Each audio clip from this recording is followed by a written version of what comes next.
Quando falamos em câmaras de ação, há uma marca que nos passa imediatamente na cabeça, contudo as coisas mudaram um pouco desde há algum tempo para cá, desde que a DJI resolveu lançar o modelo Action, e é sobre a segunda versão desse mesmo modelo que vamos falar aqui, DJI Action 2. A primeira versão trouxe algumas novidades ao mercado, nomeadamente a utilização de dois displays, a possibilidade de obter um na parte de trás e também um frontal. Claro que uma ótima estabilização e a possibilidade de mudar lentes veio mudar o rumo à história. Contudo, nesta nova versão temos aqui muitas novidades, a possibilidade de colocar módulos na própria câmara e de selecionar exatamente aquilo que privilegiamos quando estamos a criar conteúdo. Vamos então verificar quais é que são os pontos-chave. Eu enumerei aqui 10, que são aqueles que no meu ponto de vista fazem mais sentido, e começo já por uma nova tecnologia que a DJI apresentou, que basicamente não precisamos de colocar parafusos ou encaixes. Neste momento estamos a utilizar um ímã que neste momento é a forma de fazer uma ligação direta com os vários módulos que esta câmara apresenta.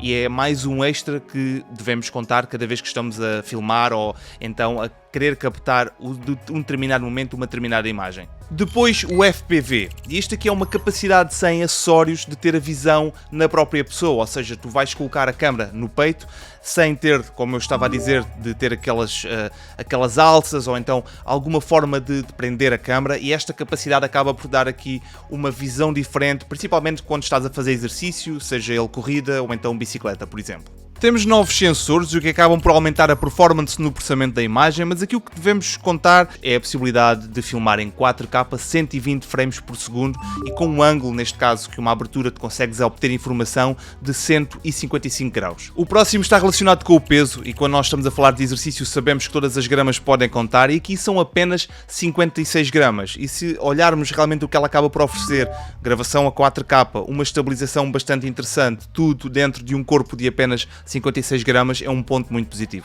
Antes de passar ao próximo ponto, quero apenas recordar que neste canal tens pelo menos um novo vídeo por semana sobre tecnologia. Se quiseres acompanhar, não te esqueças de subscrever, e para saberes um pouco mais sobre aquilo que eu estou a falar ou a testar, passa no Instagram, é lá que eu partilho a informação. O próximo ponto está relacionado com a estabilização, algo que já o modelo anterior oferecia. Também a concorrência está muito empenhada em conseguir obter estes resultados, mas é de salientar que vais, claro, continuar a obter uma estabilização incrível consoante o tipo de exercício que estás a fazer, ou seja, o que for que tenha aqui muitas oscilações, vais sempre garantir uma imagem estável e de elevada qualidade. Contudo, no teste que eu fiz, vais ter uma melhor imagem se levares a câmera na mão, comparativamente com a câmera ao peito, pelo menos quando estás a correr. Depois temos esta capacidade de modular e que nos permite aqui adaptar consoante aquilo que estamos a fazer. Nomeadamente, eu tenho aqui esta possibilidade de adicionar, neste caso, um outro display, ou seja, neste momento eu posso colocar o outro display, encaixar aqui devidamente, e eu passo a ter, neste caso, o display frontal, e depois tenho aqui outro na parte de trás, que é aquele que já está aqui exatamente na câmara. Portanto, acaba por ser aqui um complemento diferente, assim como um conjunto de outro tipo de acessórios que podemos colocar, para além daquela possibilidade que é o fio quando estamos a correr, que acaba por ser também ele um ponto diferenciador. Claro que esta câmara, para além de resistente, tem também a possibilidade de colocares debaixo d'água até 10 metros, algo bastante relevante, principalmente para quem aposta mais em desportos aquáticos, algo a considerar. Contudo, acaba também por ser compatível com outro tipo de acessórios, caso faça sentido utilizares durante o teu exercício ou durante o processo de gravação. Atenção que alguns módulos vão precisar de uma caixa para ficarem completamente protegidos da água. Para quem gosta de fazer diretos, tenho aqui uma capacidade interessante de ligar a câmera diretamente à Twitch, ao Facebook, ao YouTube, uma possibilidade de utilização de Full HD, 30 frames por segundo. Lá está, algo para quem faz streaming, e então pronto, talvez seja um nicho de pessoas, mas pode fazer sentido. Depois a utilização de vários modos, não só da fotografia e do vídeo, mas também do Hyperlapse, do Timelapse e do Quick Clip. São algumas possibilidades, e também com uma ótima integração com uma aplicação que te vai dar outras funcionalidades, algo que acaba por ser um complemento bastante relevante, principalmente para aquelas pessoas que adoram produzir conteúdo. E por fim, a utilização desta câmara como uma webcam. Claro que o foco é a ação, mas se porventura quiseres fazer uma reunião e não tens aqui a qualidade de imagem suficiente, ou não tens câmara, que é o que acontece comigo no meu portátil, posso utilizar, neste caso, esta câmara como uma webcam e o problema está resolvido. Bem, mas já chega de conversa, vamos para a rua correr.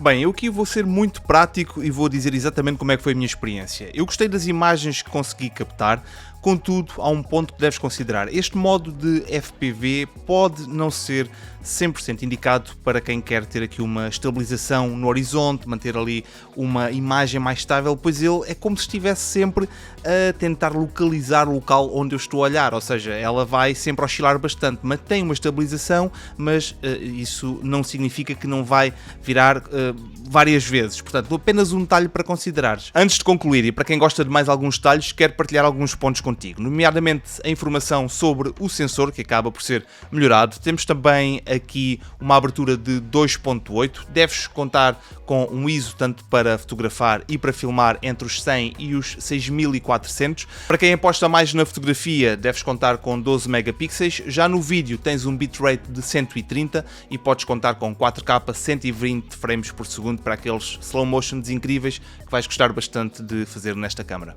Tem Wi-Fi, Bluetooth e a autonomia vai sempre variar consoante a utilização, entre 40 a 50 minutos, contudo recomendo sempre que tenhas uma bateria contigo para garantir que não tens surpresas. Contudo, consoante o módulo que selecionares, vais ter uma espécie de um power bank que vai garantir que vais estar sempre com energia. Um detalhe também muito importante que é em relação ao armazenamento, se apenas tiveres o módulo mais simples, aquele que tem a câmera e também o display por trás, tens cerca de 22 GB, contudo se quiseres colocar um cartão de memória é possível, mas tem de ser no módulo que tem a bateria. Bem, mas vamos lá aos pontos positivos, onde aqui eu tenho de salientar a estabilização, que continua a ser um ponto incrível, depois também a qualidade de imagem e também esta possibilidade ou esta nova funcionalidade do FPV que na verdade nos dá aqui, para quem cria conteúdo, uma capacidade de estar na primeira pessoa. A informação que nós estamos a recolher é como se fosse, neste caso, a pessoa que está a fazer o tipo de exercício ou a ação em específico. E claro, esta funcionalidade de modular que acaba por dar a permissão para colocar aqui outros componentes e abrir outros pontos e na verdade estamos a falar aqui de uma câmara incrivelmente pequena, portanto algo a considerar. Quando nós precisamos de introduzir estes dois módulos, ou seja, eu ter aqui a possibilidade de ter os dois displays, eu preciso ter uma capa específica para ela ficar à prova d'água, portanto é aqui um detalhe que tu deves considerar. Para além disso, está limitado a 4K, já temos aqui alguma possibilidade na concorrência de ter 5K, o que por si só não é aqui um ponto muito relevante, mas para quem utiliza muito edição de imagem, às vezes é interessante ter um pouco mais para poder fazer aqui algumas brincadeiras na edição, algo também a considerar. E por fim, um ponto que eu coloquei como positivo, mas também para algumas pessoas pode não funcionar a 100%, que é a capacidade modular, onde nós verificamos aqui que tem de encaixar um conjunto de componentes. Enfim, pode não funcionar a 100%, vai depender de pessoa para pessoa. Depois um pequeno detalhe, quando eu testei, neste caso, a câmera a fazer a corrida e levava aqui apenas, digamos que está apenas presa através do ímã, eu tive sempre a sensação ou algum receio que ela caísse. Portanto, nada aconteceu, esteve sempre segura. Eu acho que isto é algo que se ultrapassa com o tempo, mas é apenas uma nota que eu tinha de partilhar. Por fim, um dos pontos que eu tenho de mencionar é o facto de ela ser incrivelmente pequena. E se nós compararmos aqui, por exemplo, com a GoPro, acaba por ser, eu diria que é metade ou até menos de metade, e isto pode fazer todo sentido para quem quer simplesmente algo ultra prático, leve, pequeno, e acaba por ser aqui algo diferenciador nesse sentido. Outro detalhe que eu também reparei é que neste módulo apenas, onde só temos um display e depois temos aqui a parte frontal onde está a câmera, faz-me recordar alguns modelos passados, onde não tínhamos o display frontal, e neste caso para termos apenas temos de acrescentar um módulo, que na verdade até vai adaptar consoante o gosto de cada pessoa. Antes de passar para a conclusão, quero apenas dizer-te que se quiseres acompanhar tudo aquilo que eu faço neste canal, não te esqueças de subscrever, e para saber um pouco mais cedo daquilo que eu estou a testar, passa no Instagram, é lá que eu partilho essa informação. Então, o que é que eu achei desta câmera? Faz sentido? Não faz sentido? Muito sinceramente, para quem tem a câmera, a versão anterior, tanto da concorrência como da DJI, acho que não vale a pena o investimento, mas isto é apenas a minha opinião. Acho que tem uma câmera excelente e talvez pode pensar nisso um pouco mais tarde quando saírem mais alguns modelos. Agora, para quem está à procura de uma nova câmera, acho que deve mesmo ponderar a 100% qual é que é o objetivo. Esta câmera é muito pequena, por exemplo, se for para utilizar no drone, levar numa viagem, um sítio onde não precisamos de muito espaço para guardar esta informação, tem uma boa autonomia, acho sem dúvida que que a DJI acaba por ter uma ótima oferta. Agora, se o teu objetivo também é fazer exercício com ela e ter sempre esta câmara contigo, claro que ela vai servir, mas também poderás ter aqui outras possibilidades que te vão dar aqui uma garantia de uma elevada qualidade. Lá está, a minha recomendação é que se tiveres a possibilidade de verificar tanto uma como outra, experimenta, garante que é aquilo que realmente procuras. Lá está, são investimentos que acabam por ter aqui um custo talvez um pouco elevado associado, e isso pode fazer para ti ou não essa diferença. Portanto, espero que de algum modo este vídeo tenha ajudado. Ainda vou estar aqui com a câmera durante mais algum tempo. Se tiveres alguma informação, não te esqueças de partilhar, e espero, claro, encontrar-te por aí para um próximo vídeo. Um grande abraço e até à próxima.